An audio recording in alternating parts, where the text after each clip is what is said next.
Assalamualaikum warahmatullahi wabarakatuh. Waalaikumsalam warahmatullahi wabarakatuh. Innalhamdalillah nahmaduhu wa nasta'inuhu wa nastaghfiruhu wa na'udzu billahi min syururi anfusina wa min sayyiati a'malina may yahdihillahu fala mudilla lahu wa may yudlil fala hadiya lahu. Asyhadu an la ilaha illallah wa asyhadu anna Muhammadan abduhu wa rasuluhu la nabiyya ba'da amma ba'du. Yang pertama-tama yang saya hormati Ibu Kepala Sekolah SDN Saring 1 dan yang saya hormati Dewan Guru SDN Saring 1. Pertama-tama marilah kita panjatkan puji serta syukur kepada Allah Subhanahu wa taala yang telah memberikan nikmat iman, Islam dan sehat walafiat. Dan tak lupa pula salawat serta salam kita curahkan kepada Nabi Muhammad SAW yang telah membawa kita dari zaman jahiliyah menuju zaman Islamnya seperti sekarang ini. Ada pula berdirinya saya di sini akan membawakan susunan acara. Yang pertama itu ada pembukaan. Mari kita buka acara pada hari ini dengan membacakan basmalah. Bismillahirrahmanirrahim. Acara yang kedua adalah sambutan. Sambutan yang pertama yaitu ada sambutan dari Ibu Kepala Sekolah. Waktu dan tempat saya persilahkan.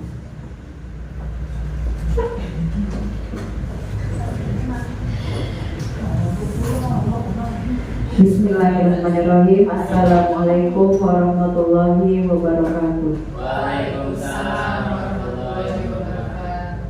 Yang terhormat Ibu dan Bapak Guru SDN Saring 01 beserta staf, puji syukur marilah kita panjatkan kehadirat Allah Subhanahu wa taala yang telah memberikan nikmat sehat pada kita semua. Shalawat serta salam semoga tercurah limpah pada Nabi Muhammad sallallahu alaihi wasallam. Pada kesempatan hari ini kita akan melaksanakan seminar atau diseminasi budaya positif dari program pendidikan guru penggerak. Saat ini di sekolah kita, Sekolah Dasar Negeri Sadeng 01, kita mempunyai CGP Bapak Herianto SPD. Mudah-mudahan dengan adanya program guru pendidikan guru penggerak ini, sekolah kita bisa menjadi tambah maju lagi dengan menerapkan budaya positif yang nanti akan kita bahas bersama. Mudah-mudahan itu menjadi budaya positif yang akan kita terapkan di sekolah, baik dari gurunya, dari siswanya, dan bisa menjadikan sekolah ini lebih maju lagi dan unggul. Mudah-mudahan kegiatan seminar hari ini berjalan dengan lancar dan kita saling membantu, saling kerjasama untuk memajukan sekolah kita ini. Oke, itu saja kita awali seminar hari ini dengan bacaan basmalah. Mudah-mudahan jadi ilmu dan pengalaman untuk kita semua. Bismillahirrahmanirrahim. Terima kasih. Assalamualaikum warahmatullahi wabarakatuh.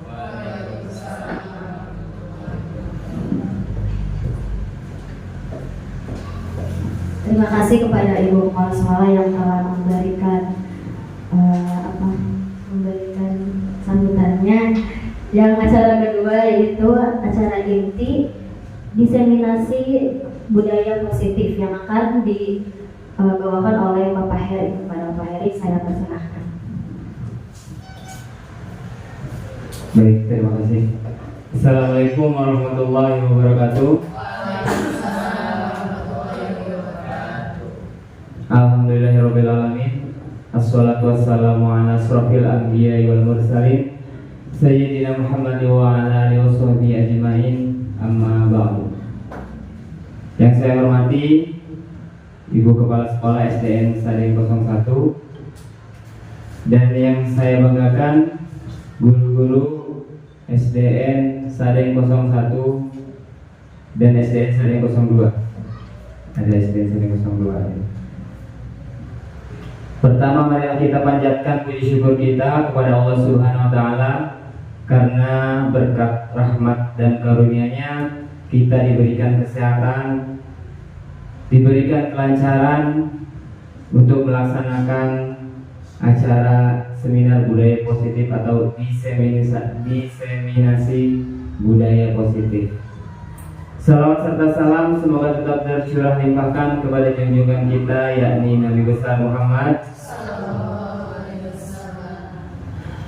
Untuk mengawali kegiatan pada siang hari ini, supaya jangan terlalu tegang kita ya. Saya akan memulainya dengan memberikan ice breaking yang akan dipandu oleh Bu Iis. Mangga Wis bisa maju ke depan. Boleh ibu bapak berdiri di samping ini ya, di samping bangkunya, supaya soalnya es breaking kita ini bakal joget-joget ya.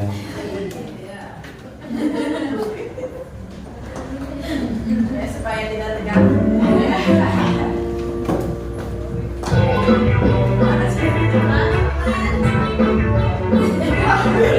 Ibu bapak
baik bapak ya, harus bersabar ini ujian.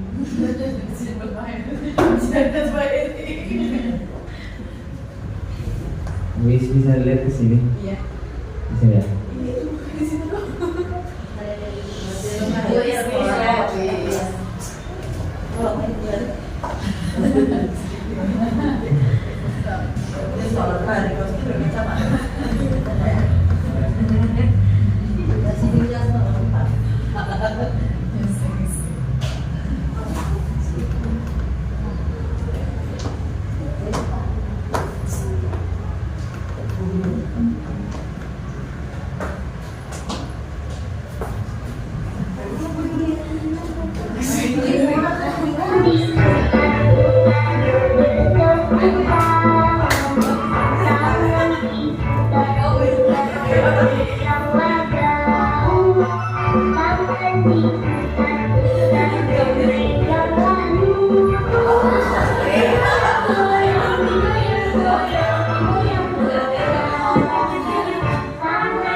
dulu buat kita semua.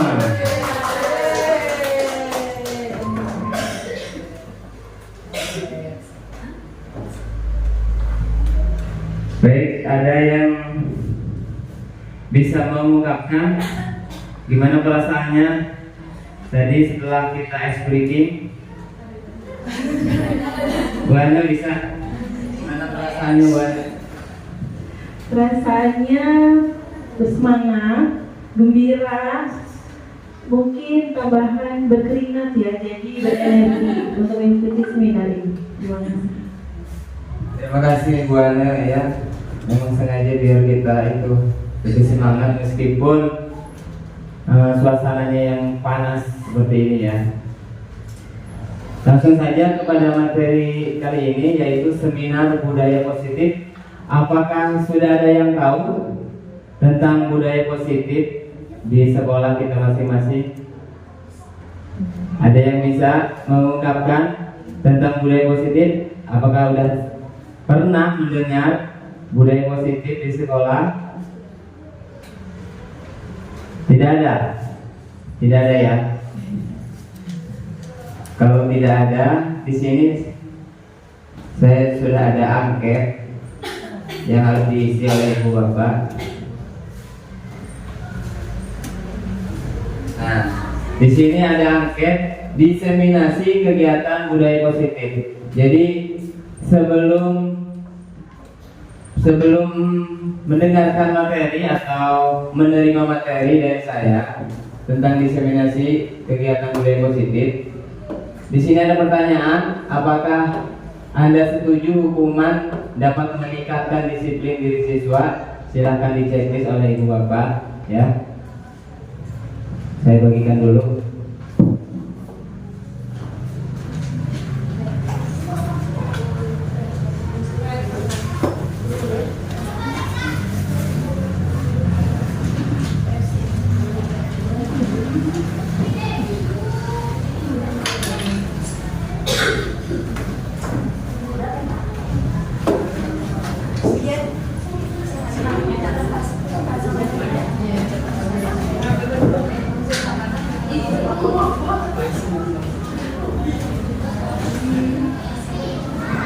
Baik ibu bapak, jangan terlalu cepat isinya, karena di sini ada musik.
Mengisinya sampai lagu selesai ya ibu bapak.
Sudah selesai Bu Bapak?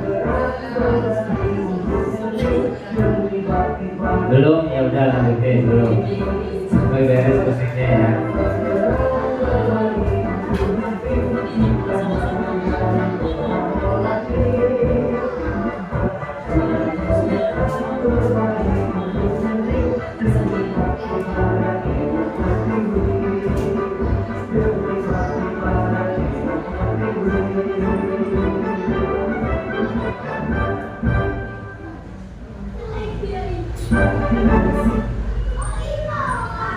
Baik, ini susunan kegiatan kita di siang ini. Pembukaan sudah tadi kita buka, sambutan sudah juga, reading sudah. Sekarang pemaparan materi ya. Materi yang pertama, di sini ada beberapa materi, ada 6 materi.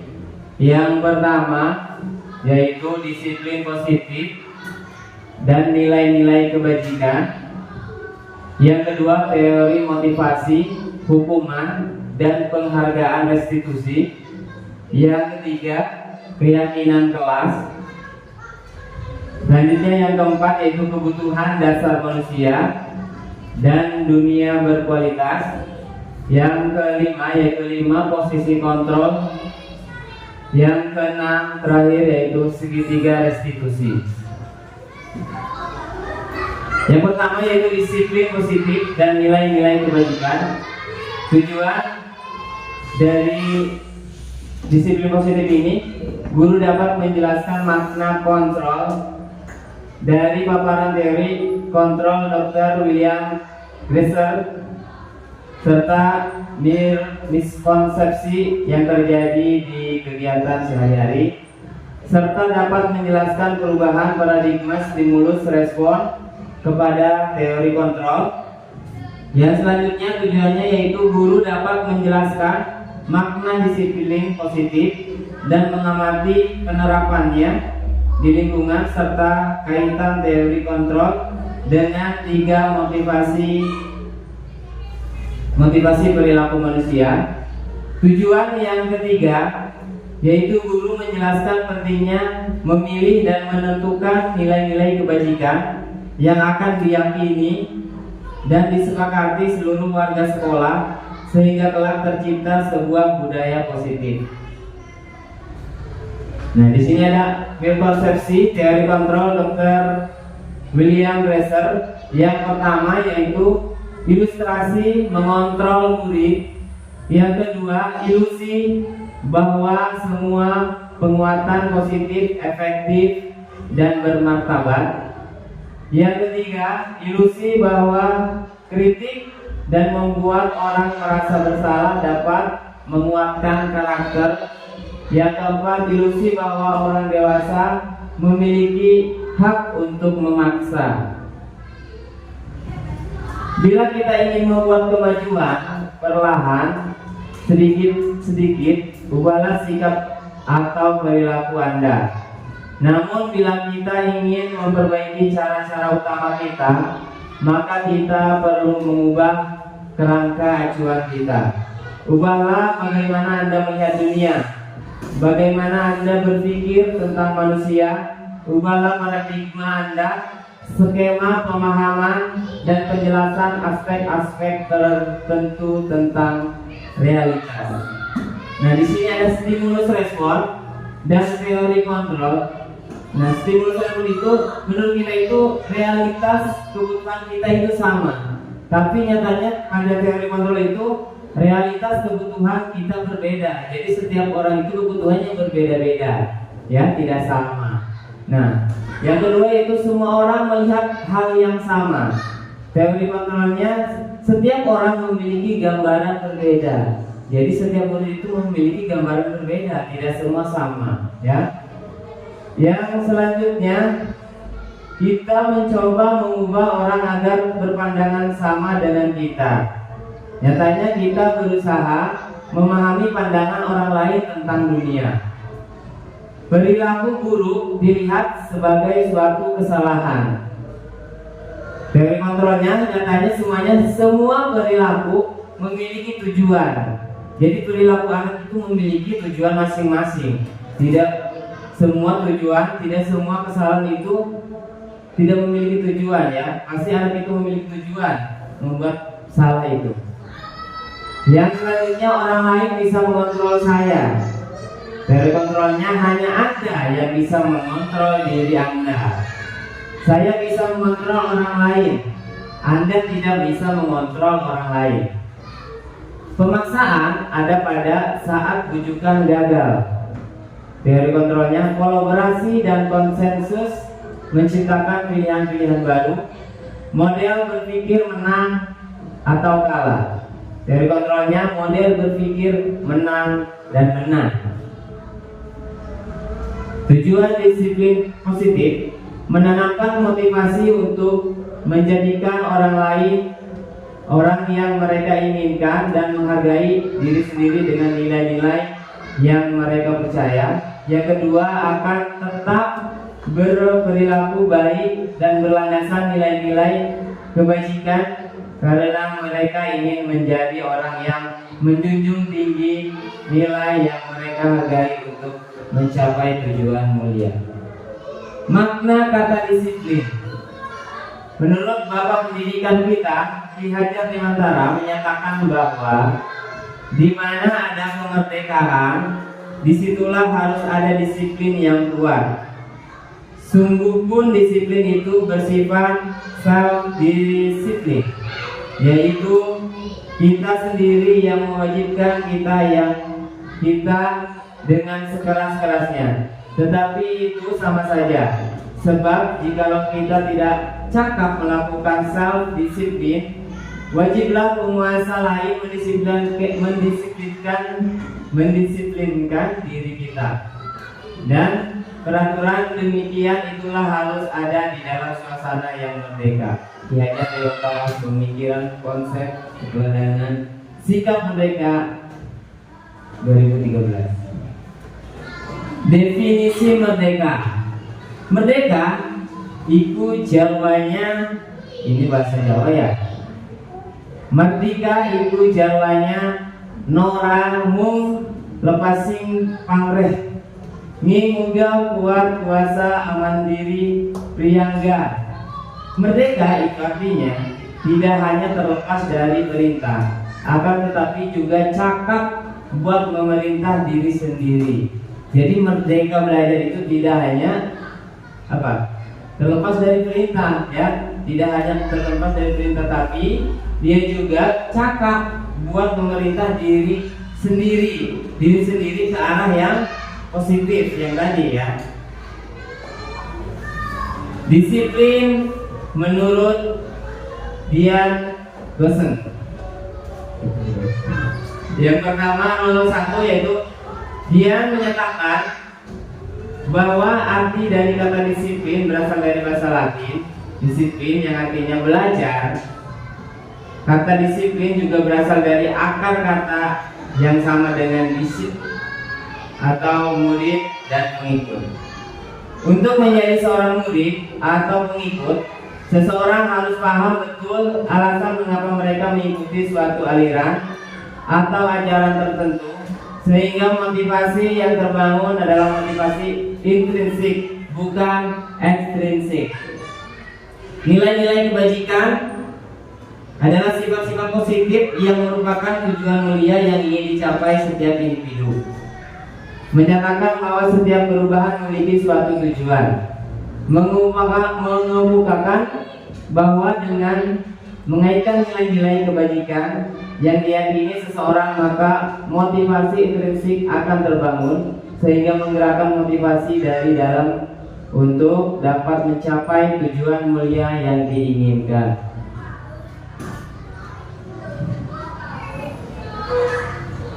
Nilai-nilai kebajikan dari 6 ya. Profil pelajar Pancasila. Yang pertama, beriman, bertakwa kepada Tuhan Yang Maha Esa dan berakhlak mulia, mandiri, bernalar kritis, berkebinekaan global, bergotong royong, kreatif. Yang kedua yaitu toleransi, rasa hormat, integritas, mandiri, dan selanjutnya.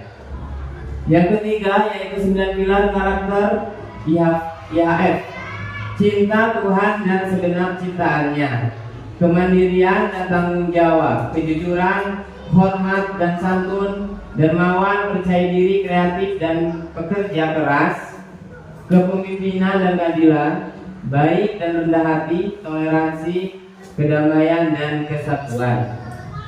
Yang keempat yaitu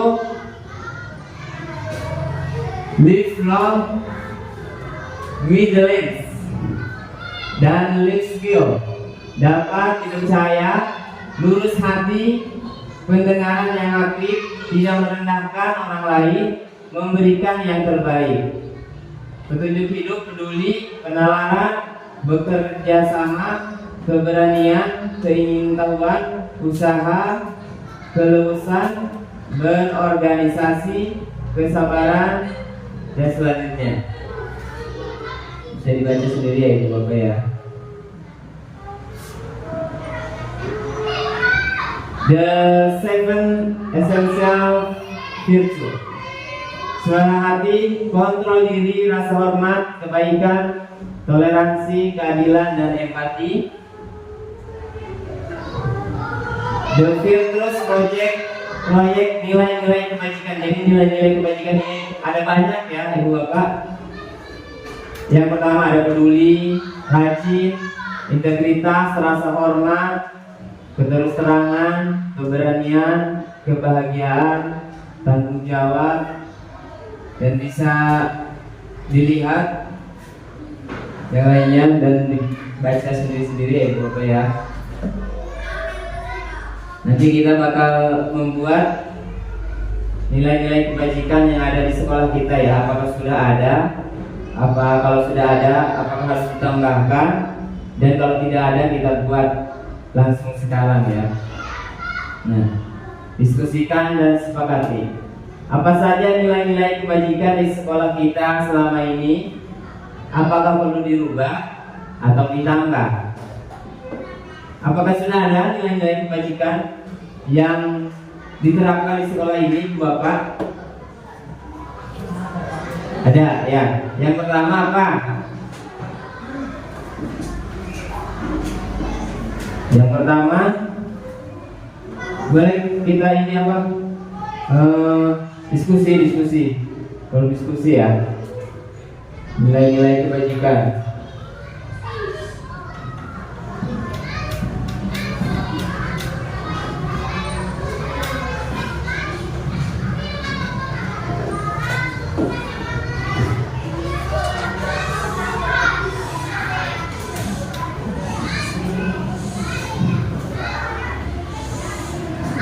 Nah, kita bisa lihat di sini, terus dikembangkan. Peduli. Dari peduli kita bisa bikin nilai kebajikan yang ada di sekolah kita.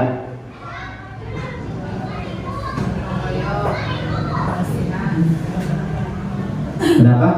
Wis. Gak apa-apa. Ungkapkan aja.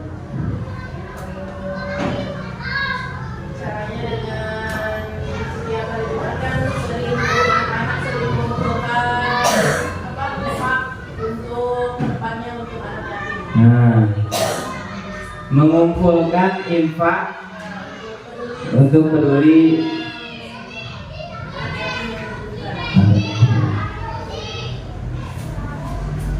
Ada yang bawa spidol?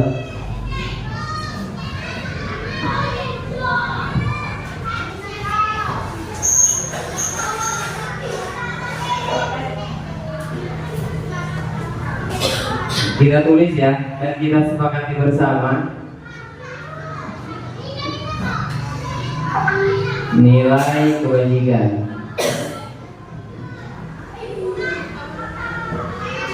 Memang dari bahasanya ini sangat kuat ya, nilai kebajikan. Ya. Yang nomor 1 tadi apa? Peduli ya.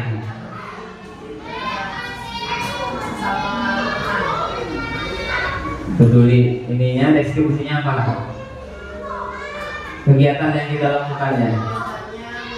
Menyisihkan sedikit uang jajannya untuk berinfak.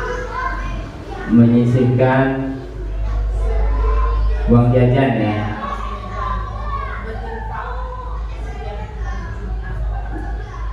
Untuk infak.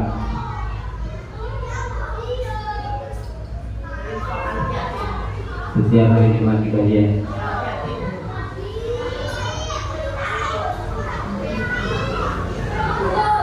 Nah, yang kedua, kebersihan bisa. Gotong royong ya. Gotong royong.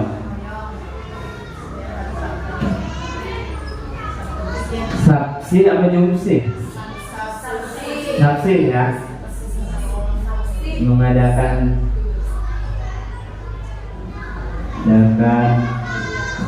saksi ya. Sabtu bersih.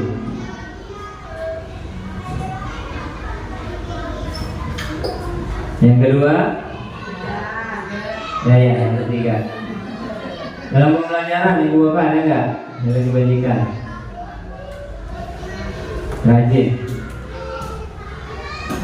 Rajin, bisa rajin.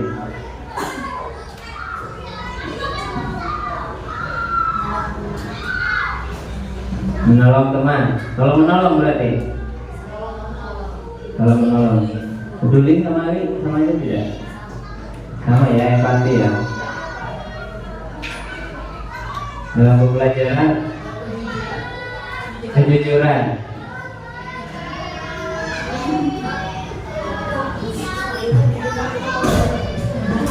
Deskripsinya. Nah.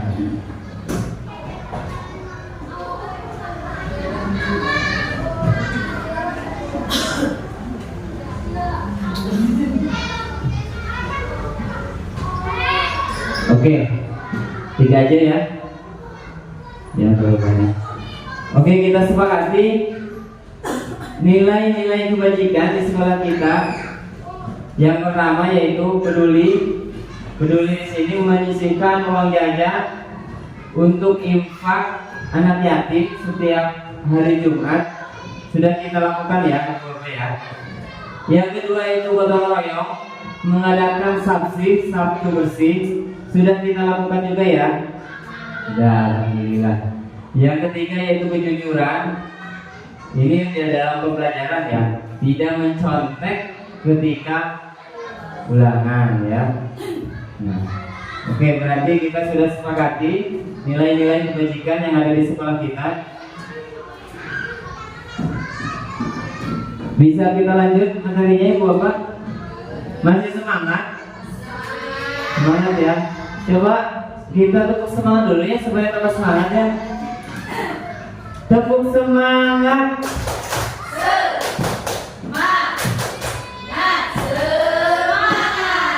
Oke, luar biasa ya Ibu Bapak ini masih semangat meskipun waktu sudah jam 12 ini ya.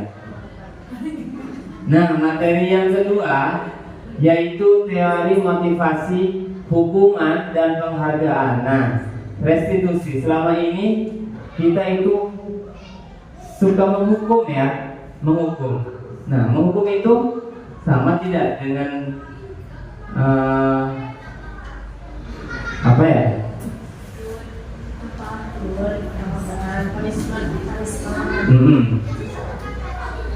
Konsekuensi.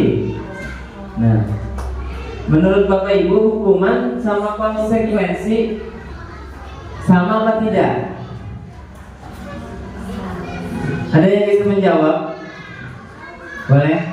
Hukuman dan konsekuensi. Menurut Ibu Bapak sebelum saya paparkan materinya ya. Boleh Bu Bina? akibat yang dia apa sih akibat dari yang dia kalau kemana yang kita berikan itu. Oke, menurut Bu Pina, kalau hukuman dari yang kita berikan dari guru ya. Kalau konsekuensi akibat dari ulah siswa sendiri. Oke, kita lihat bersama-sama ya, apakah betul atau tidak? Ya. Dia ada dosen dalam budaya resturing school disiplin menyatakan ada 3 motivasi perilaku manusia untuk yang pertama yaitu untuk menghindari ketidaknyamanan atau hukuman, yang kedua untuk mendapatkan imbalan atau penghargaan dari orang lain, yang ketiga untuk menjadi orang yang mereka inginkan dan menghargai diri sendiri dengan nilai-nilai yang mereka percaya. Nah, sekarang pikirkan, Ibu optimis untuk memikirkan, pernahkah Anda berada dalam sebuah situasi di mana Anda sengaja melakukan sesuatu yang menyakitkan bagi Anda, bahkan bertabrakan dengan penghargaan dari orang lain? Mengapa Anda tetap melakukannya? Pernah atau tidak berada dalam sebuah situasi di mana Anda sengaja melakukan sesuatu yang menyakitkan bagi Anda, bahkan bertabrakan dengan penghargaan dari orang lain? Ada yang ini berpengalaman seperti di sini? Ada? Ada tidak? Tidak ada ya? Tidak ada. Tidak ada penunjuk, tidak ada. Oh, tidak ada ya. Kita lanjutkan saja ya materinya kalau tidak ada. Nah, hukuman penghargaan.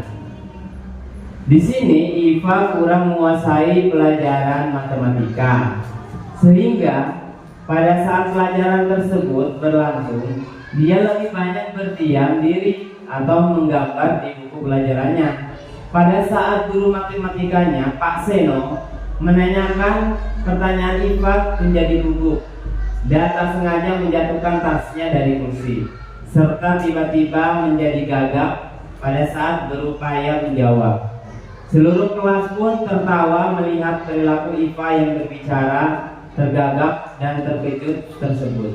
Pak Seno pada saat itu membiarkan teman-teman Iva menertawakan Iva yang tergagap dan malu luar biasa, dan malahan minta Iva untuk maju ke depan dan berdiri di depan kelas sambil menunjuk hidungnya karena tidak bisa menjawab pertanyaan Pak Seno.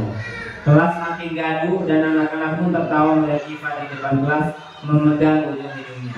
Jadi ini hukuman penghargaan ya, contoh hukuman.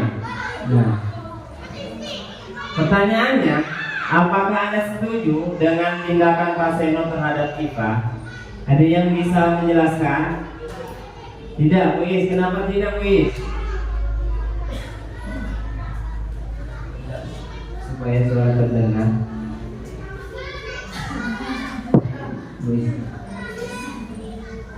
Wis, enggak? Kenapa Wis tidak setuju dengan tindakan Pak Seno? Kenapa saya tidak setuju dengan tindakan Pak Seno sebagai guru? Karena Pak Seno itu tidak tidak melihat situasi per anak. Ya. Jadi bagaimana anak menguasai, tidak menguasai satu individu gitu Pak. Jadi setiap anak itu tidak dikuasai oleh Pak Seno gitu. Jadi dia tidak memperhatikan kondisi anaknya, dan dia juga menambahkan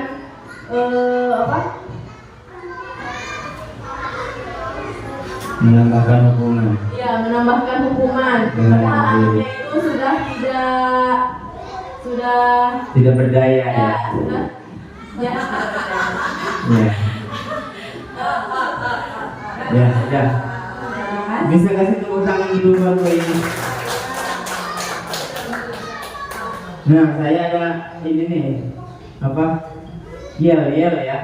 yang bisa menjawab atau yang bisa maju ke depan, kita kasih tepuk good job ya. Ya. Misalkan gini, tepuk good job. GWODJOB, good job, asik, good job, asik, good job, asik. Bisa ibu bapak? Oke, tepuk good job.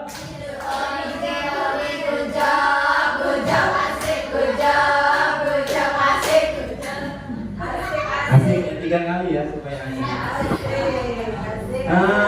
Ini ya. Tepuk tangan dulu ya ibu bapak ya. Tepuk good job. GWODJOB, good job, asik, good job, asik, good job, asik. Sambil joget ya ibu bapak ya, supaya tidak terlalu serius. Yang pertanyaan kedua yaitu, menurut Anda tindakan Pak Seno terhadap Iva adalah sebuah hukuman atau konsekuensi?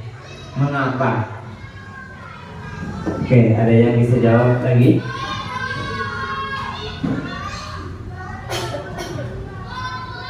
Ini ya tadi ya hukuman. Menurut Bapak Ibu itu hukuman atau konsekuensi? Boleh nih.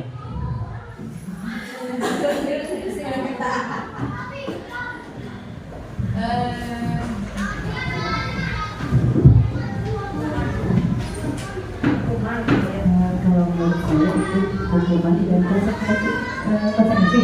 Iya. Dua-duanya ya. Karena kalau hukuman itu kan dari si guru yang memberikan hukuman. Kalau konsekuensi itu ya konsekuensi kepada si anaknya yang tidak bisa menguasai pelajaran tentang itu. Ya. Boleh kasih tepuk tangan dulu buat mulai. Tepuk job. Hei, kasih tepuk tangan dulu dong. Prok. Nih, tepuk job. Prok.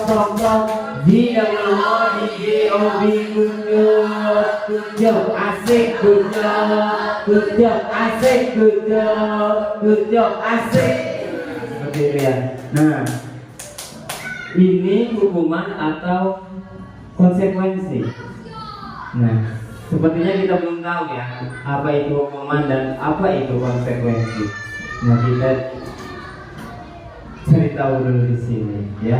Hukuman, konsekuensi, dan restitusi. Nah, untuk hukuman yaitu bersifat tidak terencana atau tiba-tiba. Tadi Pak Seno tiba-tiba apa tidak? Tiba-tiba ya, tidak direncanakan. Tidak direncanakan dari kemarin bahwa si anak itu harus tidak memperhatikan matematika ya, pelajaran matematika. Yang kedua, bersifat satu arah. Yang ketiga, berupa fisik atau psikis ya. Nah, sekarang kita lihat yang konsekuensi. Konsekuensi itu sudah terencana. Nah, kan kita sudah membuat kesepakatan kelas ya. Nah, apabila si anak tidak memperhatikan gurunya, apakah ada di kesepakatan kelas? Ada, pastinya ada ya. Nah, di situ harus ada konsekuensinya untuk anak. Nah, kenapa konsekuensi itu dibuat bersama oleh anak? Nah, seperti ini, seperti kalau anak tidak memperhatikan, nah itu konsekuensi sendiri. Dan kesepakatan kelas sudah kita buat bersama, ya. Nah, yang ketiga, diberikan berdasarkan suatu data yang umumnya dapat diukur. Yang keempat, murid tetap dibuat tidak nyaman untuk jangka waktu pendek ya. Nah, yang kelima yaitu guru memonitor murid ya. Nah, berarti yang tadi yang Pak Seno lakukan itu adalah apa? Hukuman ya, hukuman karena bersifat tidak terencana dan tiba-tiba. Nah, selanjutnya kita itu mau mempelajari tentang restitusi. Restitusi itu apa? Restitusi apa? Nah, restitusi ini adalah proses menciptakan kondisi bagi murid untuk memperbaiki kesehatan mereka sehingga mereka bisa kembali pada kelompok mereka dengan karakter yang lebih kuat. Dosen 2004 merupakan proses kolaboratif yang mengajarkan murid untuk mencari solusi untuk masalah mereka, ya, insya ya, dan membantu murid berpikir tentang orang seperti apa yang mereka inginkan dan bagaimana mereka merasa memperlakukan orang lain. Jadi restitusi ini membuat anak atau menanyakan kepada anak apa yang telah kamu lakukan, ya, mengapa kamu melakukan hal tersebut, dan menanyakan keyakinan kelas kembali. Apakah kamu sudah melakukan atau kamu masih ingat keyakinan yang kita buat bersama? Nah, jadi tidak langsung menghukum, ya, segitiga restitusi ini. Nah, di sini ada dihukum oleh penghargaan. Jadi tidak semua penghargaan itu Tidak semua penghargaan itu baik. Bahkan ada yang dihukum oleh penghargaan. Saat kita berulang kali menjanjikan hadiah kepada anak-anak agar berperilaku bertanggung jawab, atau kepada seorang murid agar mempelajari sesuatu yang baru, atau kepada seorang karyawan agar melakukan pekerjaan yang berkualitas, kita sedang berasumsi mereka tidak dapat melakukannya atau mereka tidak akan memilih untuk melakukannya. Jadi ini dihukum oleh penghargaan, ya. Jadi tidak semua penghargaan itu baik. Bahkan di sini ada dihukum oleh penghargaan. Al-Reward, penghargaan maupun hukuman adalah cara-cara mengontrol perilaku seseorang yang menghancurkan potensi untuk pembelajaran yang sesungguhnya. Jadi kalau setiap ibu bapak memberikan penghargaan kepada siswa, nah kita itu harus melihat sisi positif dan sisi negatifnya. Apakah yang tidak pernah mendapatkan penghargaan akan baik hatinya, ya? Apakah yang tidak pernah mendapatkan penghargaan akan selalu menerima temannya yang mendapatkan penghargaan, ya? Nah, seperti itu, ya. Kita juga harus melihat yang tidak potensinya kurang, ya, potensinya kurang. Nah, kalau mau dikasih penghargaan berarti semua harus merata, ya, ibu bapak, ya. Tindakan pelajar itu sendiri adalah penghargaan sesungguhnya. Tindakan memberi penghargaan hanya menghukum seseorang, ya. Jadi kalau memberi penghargaan itu juga termasuk menghukum. Kenapa termasuk menghukum? Karena kalau kita memberi penghargaan, si anak itu harus terus potensinya harus terus melonjak dan melonjak. Kalau menurun berarti dia merasa, wah, kalau saya menurun, ya, saya tidak dapat penghargaan lagi. Jadi dia itu masuk dalam dihukum oleh penghargaan, ya. Penghargaan, pengaruh jangka pendek dan jangka panjang. Penghargaan tidak efektif. Penghargaan merusak hubungan, ya, merusak hubungan antar siswa satu dengan siswa lain. Penghargaan mengurangi ketepatan. Penghargaan menurunkan kualitas. Penghargaan mematikan kreativitas, ya. Nah, di sini penghargaan mematikan kreativitas. Jadi yang tidak mendapatkan penghargaan pasti berpikir, pasti si eta deui anu ranking, si eta deui anu menang penghargaan. Musuh mau belajar. Nah, pasti si anak yang tidak dapat penghargaan, yang tidak mendapatkan penghargaan pasti berpikir seperti itu, ya. Penghargaan menghukum motivasi dalam diri, ya. Nah, di sini yaitu ada tujuan segitiga restitusi, ya. Yang pertama yaitu guru mengetahui restitusi sebagai salah satu cara menanamkan disiplin positif pada murid sebagai bagian dari budaya positif di sekolah. Yang kedua yaitu guru dapat menerapkan restitusi dalam membimbing murid berdisiplin positif agar menjadi murid merdeka. Guru dapat menganalisis dengan sikap reflektif dan kritis penerapan disiplin positif di lingkungan. Nah, di sini ada segitiga restitusi, ada 3, ya. Yang pertama yaitu menstabilkan identitas. Yang kedua yaitu validasi tindakan yang salah. Yang ketiga yaitu menanyakan keyakinan. Seperti yang sudah tadi saya jelaskan. Jadi setiap anak itu mempunyai tujuan, ya. Nah, yang pertama yaitu kalau anak berbuat salah tidak boleh langsung dihukum. Sebaiknya ibu bapak itu menerapkan segitiga restitusi. Yang pertama, nah di SDN Sade 01 juga kan sudah dikasih ruangan BK ya. Nah, bisa si anak dipanggil dan ditanyakan menstabilkan identitas. Nah, bapak misalnya seperti ini, bapak tadi menemukan kamu itu telah terlambat ke sekolah ya. Nah, dengan kata-kata yang baik ya ibu bapak. Nah, selanjutnya validasi tindakan yang salah. Mengapa kamu terlambat ke sekolah? Apakah kamu begadang tadi malam? Oh tidak pak, saya BAB aja. Jadi saya terlambat ke sekolah. Oh seperti itu. Kenapa kamu BAB aja? Apakah kamu memakan makanan yang salah? Nah, apakah kamu makan sambal terlalu banyak? Ya sepertinya begitu pak. Karena saya kemarin makan seblak mercon. Ya, nah jadi kan si anak juga kalau langsung dihukum si anak akan kaget. Tapi kalau menggunakan segitiga restitusi, si anak akan berbicara apa adanya dengan kejujuran, dengan kepolosannya, ya. Nah, selanjutnya langkah ketiga yaitu kita itu menanyakan keyakinan kelas. Nah, apakah kamu sudah tahu?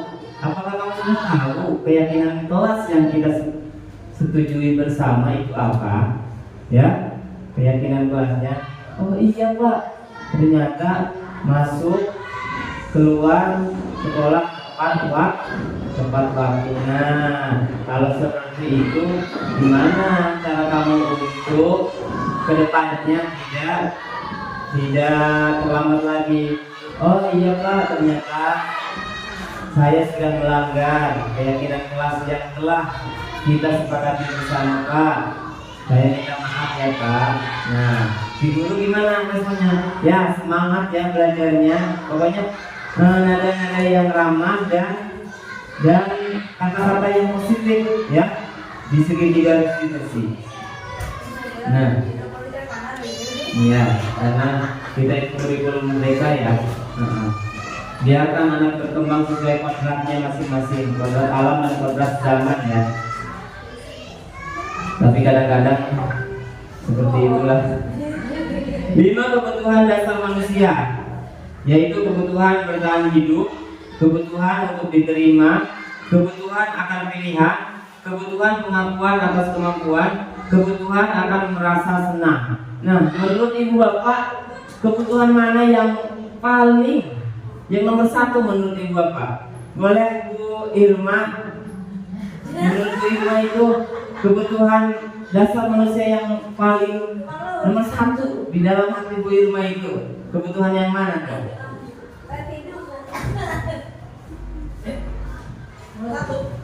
Nomor 1 ya? Kebutuhan akan merasa senang. Kebutuhan akan merasa senang. Ya, boleh tepuk tangan dulu. Mengapa demikian Bu? Oh iya, biarkan hati kita senang ya. Terima apa adanya ya, terima apa adanya yang diberikan oleh Allah Subhanahu wa taala oleh kita ya.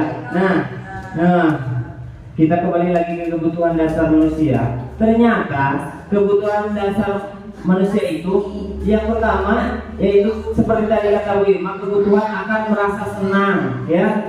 Kalau hati kita sudah senang, semuanya akan kita dapatkan ya. Nah, tidak seperti dulu waktu kecil ya, saya waktu kecil ternyata kebutuhan dasar manusia yang utama itu kebutuhan bertahan hidup ya. Kalau kita tidak makan akan lapar ya, akan lapar ya. Dan selanjutnya kalau lapar selama 10 hari berturut-turut kita tidak makan akan meninggal ya. Ternyata itu salah ya. Ternyata kelaparan itu bisa kita tahan ya.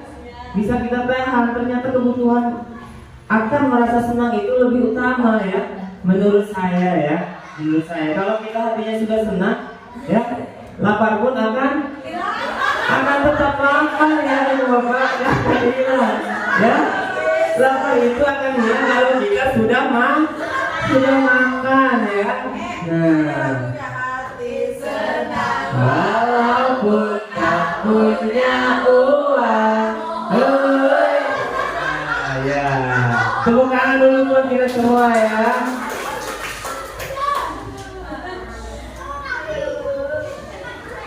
Nah, tujuan mempelajari 5 kontrol. Jadi guru itu harus mempunyai 5 kontrol dalam hidupnya, ya. Dalam mempelajari atau dalam pembelajaran di sekolah masing-masing ya, yaitu tujuan mempelajari 5 kontrol, posisi kontrol. Guru dapat melakukan refleksi atas disiplin yang menjalankan selama ini dan berdampak untuk murid-muridnya. Guru dapat menerapkan disiplin restitusi di posisi manajer, minimal pemantau agar dapat menghasilkan murid yang bertanggung jawab. Guru dan mandiri dan merdeka. Guru dapat menganalisis secara kritis, reflektif, dan terbuka atas penemuan diri yang didapatkan dari mempelajari posisi 5 kontrol. Nah, posisi 5 kontrol ini apa aja Ibu Pak? Sudah ada yang tahu? Sudah ada yang tahu posisi 5 kontrol posisi guru di sekolah? Tidak ada ya, kita lihat. Nah, 5 posisi kontrol restitusi biar dosen. Yang pertama penghukum, yang kedua pembuat merasa bersalah, yang ketiga sebagai teman, yang keempat sebagai pemantau, yang kelima sebagai manajer. Kita lihat ya untuk posisi kontrol di sini. Nah, posisi kontrol penghukum. Guru yang berperan sebagai penghukum akan menggunakan hukuman untuk mengontrol perilaku murid. Hukuman yang diberikan dapat berupa hukuman fisik maupun verbal. Berikut contoh hukuman fisik: guru memukul murid yang tidak mengerjakan tugas, guru menghukum murid dengan berdiri di depan kelas. Yang kedua yaitu posisi kontrol pembuat merasa bersalah. Ya, posisi kontrol ini guru yang berperan sebagai pembuat merasa bersalah akan membuat murid merasa bersalah atas kesalahannya. Seperti yang tadi saya katakan ya, menanyakan keyakinan. Nah, dia itu pasti akan merasa bersalah. Oh iya, saya kan sudah meyakini bahwa di sekolah itu ada keyakinan kelas, ternyata saya melanggarnya. Jadi pembuat merasa bersalah ya. Nah, yang ketiga itu posisi kontrol teman ya. Jadi di guru ini berperan sebagai teman yang memperlakukan muridnya seperti teman sebaya. Yang keempat posisi kontrol pemantau. Guru yang berperan sebagai pemantau akan memantau perilaku murid dan memberikan arahan jika diperlukan. Yang kelima yaitu posisi kontrol manajer. Guru yang berperan sebagai manajer akan mengelola kelas dengan cara yang efektif dan efisien. Guru akan menciptakan lingkungan belajar yang kondusif, motivasi untuk belajar serta untuk belajar ya. Sebagai contohnya itu guru menyusun rencana pembelajaran yang jelas dan terarah. Guru menggunakan metode pembelajaran yang bervariasi. Nah, kelima posisi kontrol ini memiliki kelebihan dan kekurangan ya Ibu Bapak. Nah, coba Ibu Bapak sudah ada di posisi kontrol yang mana nih? Dari 5 posisi ini, apakah masih sebagai penghukum, atau sudah pemantau, atau sudah sebagai manajer? Menurut Ibu Bapak sudah sampai mana nih posisi kontrolnya? Apakah masih penghukum? Apakah sebagai teman? Sudah sebagai teman? Ya, atau masih pemantau saja? Ya, masih penghukum ya? Masih sebagai penghukum ya? Ya, kita lihat ya. Posisi kontrol penghukum dan pembuat merasa bersalah sebaiknya tidak digunakan terlalu sering karena dapat berdampak negatif pada psikologis anak ya. Kalau kita memukul terus salah jepret ya, yang ada nanti yang datang orang tuanya ya bawa golok ke sekolah ya. Sekarang itu zamannya seperti itu. Kecuali waktu di zaman saya mungkin ya, di zaman saya kalau misalkan dipukul sama guru dan ngadu ke orang tua, bukannya orang tua mendatangi guru, malah ditambah lagi, dijepret lagi. Makanya waktu dulu itu segan kepada guru ya, segan bertemu aja. Pasti kalau ketemu ada guru, kita bukan nyamperin, ngumpat yang ada ya. Kalau sekarang bertemu guru, Pak, salaman tapi kayak seperti kontrol seperti teman ya. Nah, yang kedua yaitu posisi kontrol teman sebaiknya juga tidak digunakan terlalu sering ya, karena dapat membuat guru kehilangan wibawanya. Jadi guru tidak ada wibawanya kalau kita berada di kontrol teman saja ya. Nah, posisi kontrol pemantau dan manajer adalah posisi kontrol yang paling baik digunakan oleh guru. Posisi kontrol pemantau akan membantu guru untuk memastikan bahwa murid mengikuti aturan dan norma yang berlaku di sekolah ya. Itulah penghukum, pembuat merasa bersalah, teman, pemantau dan manajer. Itulah 5 posisi kontrol kita seorang guru. Nah, di sini sudah ada kasus ya Ibu Bapak, bisa kita baca bersama-sama. Nah, kasusnya panjang ya, bisa dibaca. Apa mau saya bacakan? Sabrina hari itu bangun terlambat dan terburu-buru sampai di sekolah. Dia pun akhirnya sampai di gerbang sekolah, tapi baru menyadari kalau tidak menggunakan sepatu hitam. Seperti tertera di peraturan sekolah, di depan pintu kelas Bapak Lukman memperhatikan sepatu Sabrina yang berwarna coklat. Sabrina berusaha menjelaskan bahwa dia terburu-buru dan salah mengenakan sepatu. Pak Lukman menanyakan Sabrina apa peraturan sekolah tentang seragam warna sepatu. Sabrina menjawab sudah mengetahui sepatu harus berwarna hitam, namun terburu-buru dan salah mengenakan sepatu. Selain tidak mungkin kembali pulang karena rumahnya jauh sekali, Pak Lukman tetap bersikeras pada peraturan yang berlaku dan mengatakan ya sudah, kamu sudah melanggar peraturan sekolah, kamu salah, sudah terlambat, salah pula warna sepatunya. Segera buka sepatumu kalau tidak bisa mengenakan warna sepatu sesuai peraturan. Sabrina meminta maaf dan memohon kembali kepada Pak Lukman agar tetap dapat mengenakan sepatunya dan berjanji tidak akan mengulang kesalahannya. Namun Pak Lukman tidak mau tahu. Tidak, kamu telah melanggar peraturan sekolah. Kalau tidak sanggup, ambil sepatu di rumah atau diantarkan sepatu ke sekolah. Ya sudah, kamu tidak bersepatu saja seharian di sekolah. Sekarang copot sepatumu dan silakan belajar tanpa sepatu seharian. Sabrina pun dengan berat hati mencopot sepatunya dan memberikannya kepada Pak Lukman. Seharian dia tidak berani berkeliling sekolah karena malu dan lebih banyak berdiam diri di kelas tanpa alas sepatu. Nah, dari kasus ini sudah bisa diserap oleh Ibu Bapak kasusnya seperti apa ya? Sudah ya?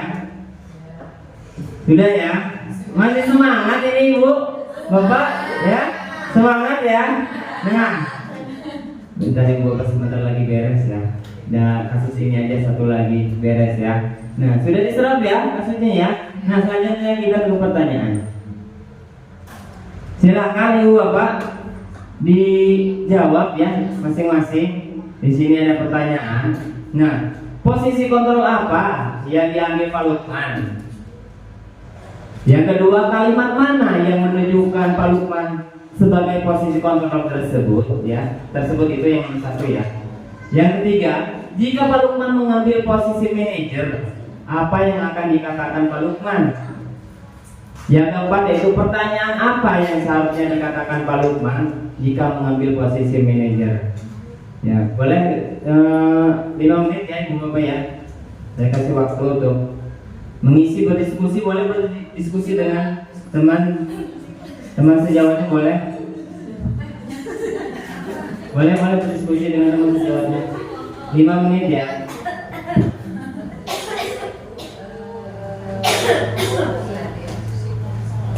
Posisi kontrol yang terus kalimat tadi yang apa sih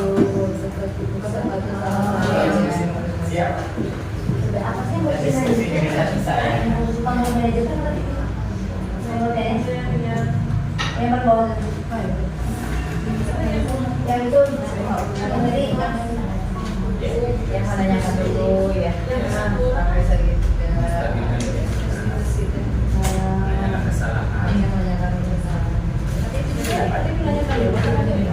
cuma dia fokus sama peraturan sekolah kan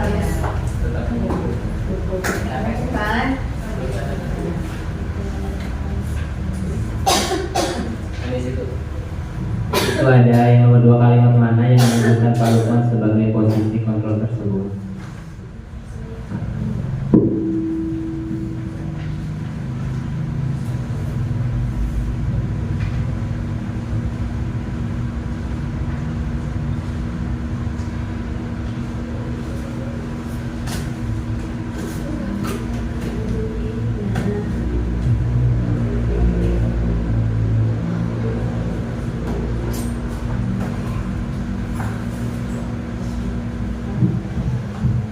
Sudah ya Ibu Bapak ya. Boleh bisa maju ke depan yang bisa menjelaskan pertanyaan-pertanyaan yang 4 pertanyaan ini.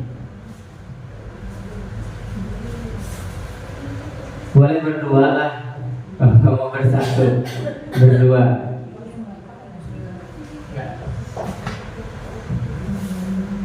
Bu Ida boleh? Ya.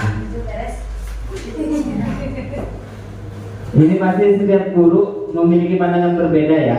Jadi yang ke depan tidak harus 1 orang, boleh 2 orang, 3 orang. Oh iya, mangga. Untuk pertanyaan yang nomor 1, posisi kontrol apa yang diambil Pak Lukman? Kalau menurut saya posisi kontrol hukuman. Yang kedua, kalimat mana yang menunjukkan Pak Lukman sebagai posisi kontrol tersebut? Di cerita Sabrina tadi ada kalimat Pak Lukman yang menyatakan bahwa seorang siswa itu harus mematuhi peraturan sekolah. Kalau memang di setiap sekolah itu ada tata tertib dari masalah ketepatan waktu sudah datang ke sekolah, seragam, apapun yang dia pakai ada di sekolah. Yang ketiga, jika Pak Lukman mengambil posisi manajer, apa yang akan dikatakan Pak Lukman? Harusnya posisi Pak Lukman itu bisa berdiskusi dulu, berbicara dengan Sabrina dengan tidak ada tekanan kepada Sabrina. Jadi seolah-olah memang dia salah karena dia terburu-buru ke sekolah sehingga dia salah memakai warna sepatu yang pada sekolah itu sudah ditetapkan bahwa warna sepatu yang harus dipakai itu adalah warna hitam. Yang keempat, pertanyaan apa yang seharusnya dikatakan Pak Lukman jika mengambil posisi manajer? Seharusnya bertanya, kenapa Sabrina sampai datang terlambat ke sekolah? Apakah di rumahnya dia kesiangan? Apakah dia begadang tidurnya terlalu malam? Karena kita biasanya orang tua itu di rumah punya aturan ya Pak ya. Anak itu, apalagi anak usia sekolah itu harus tidurnya gak boleh di atas jam 21.00. Anak itu harus sudah tidur sebelum jam 10 malam. Harusnya dia tanyakan apakah begadang semalamnya, apakah dia mengerjakan sesuatu sampai dia ketika esok paginya dia datang ke siang sekolah dan sampai salah menggunakan warna sepatu. Terima kasih. Ya, terima kasih. Tepuk tangan dulu buat kita. Tepuk tangan.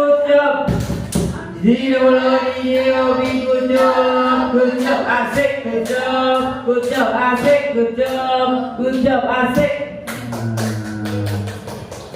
Apakah semua guru memiliki pandangan yang sama seperti Bu Ida tadi?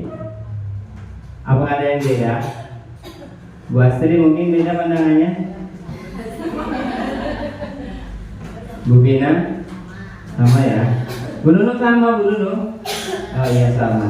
Nah, coba kita lihat ya. Dalam kasus di atas, sikap posisi yang diambil oleh Pak Lukman adalah sebagai penghukum, ya. Terlihat tegas dalam kalimatnya, Pak Lukman tetap bersikeras pada peraturan yang berlaku dan mengatakannya sudah, kamu sudah melanggar peraturan sekolah, kamu salah, sudah terlambat, salah pula warna sepatunya. Nah, itu yang dikatakan Pak Lukman tadi. Nah, jika Pak Lukman mengambil posisi seorang manajer, apa yang akan dikatakan? Pertanyaan-pertanyaan seperti apa yang akan diajukan oleh Sabrina? Jelaskan. Dalam peraturan menggunakan sepatu hitam, ini diharapkan muncul dan terbangun nilai-nilai terpuji dan positif seperti terbentuknya sikap disiplin, ya, jika Pak Lukman sebagai manajer. Nah, pertanyaan apa yang ditanyakan Pak Lukman jika dia seorang manajer? Nah, yang pertama itu, Sabrina, kenapa warna sepatu kamu coklat seperti itu? Yang kedua, apakah kamu sengaja atau tidak tahu peraturan sekolah? Seharusnya memakai sepatu warna apa?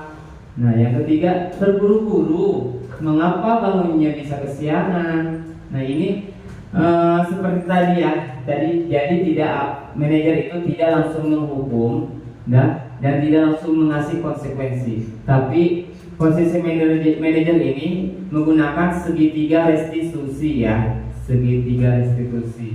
menstabilkan identitas. Yang kedua, menanyakan apa yang salah ya. Yang ketiga, menanyakan keyakinan kelas ya, keyakinan kelas ya.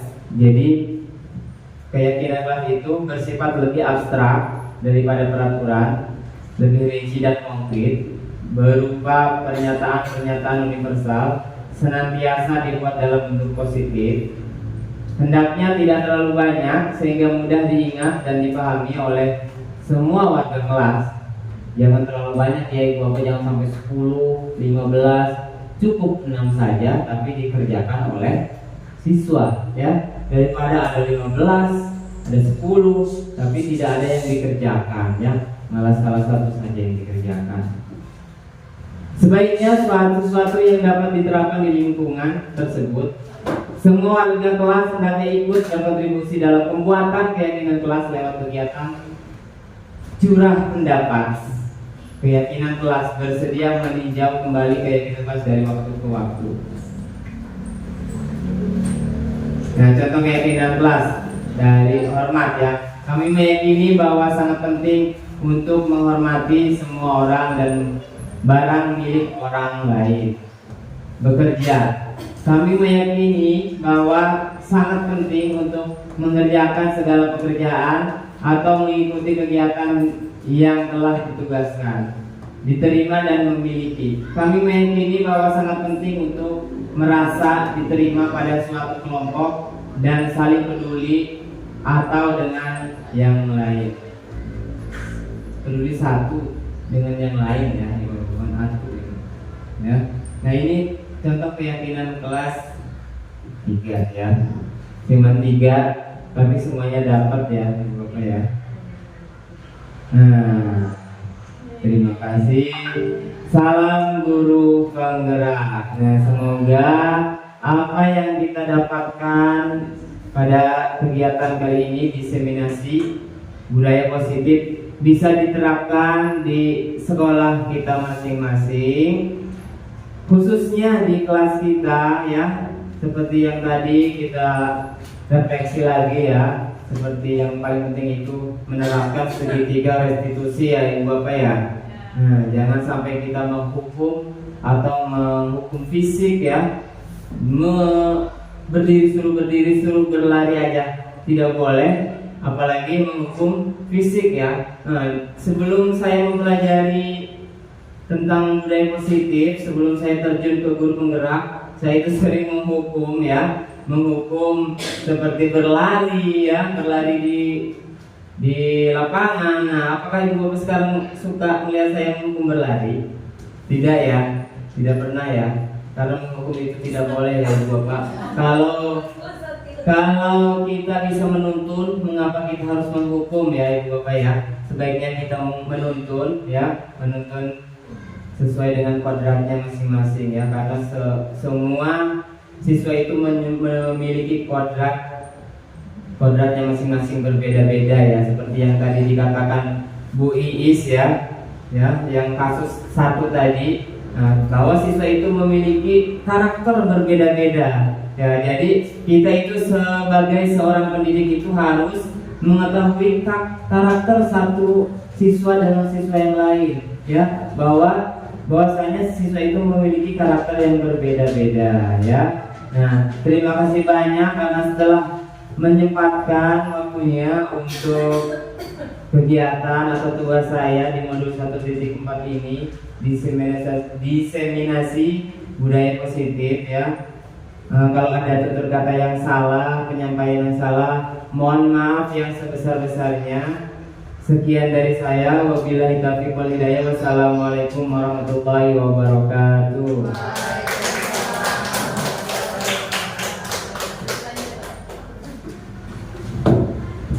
Terima kasih kepada Bapak Heri yang telah memaparkan materinya. Semoga berkah dan semoga bermanfaat untuk kita semua. Acara selanjutnya yaitu penutup. Mari kita tutup acara ini dengan melafazkan hamdalah. Saya sebagai MC akan menutup acara ini. Mohon maaf apabila ada salah-salah kata. Saya tutup. Bila itu fiqh wal hidayah. Wassalamualaikum warahmatullahi wabarakatuh.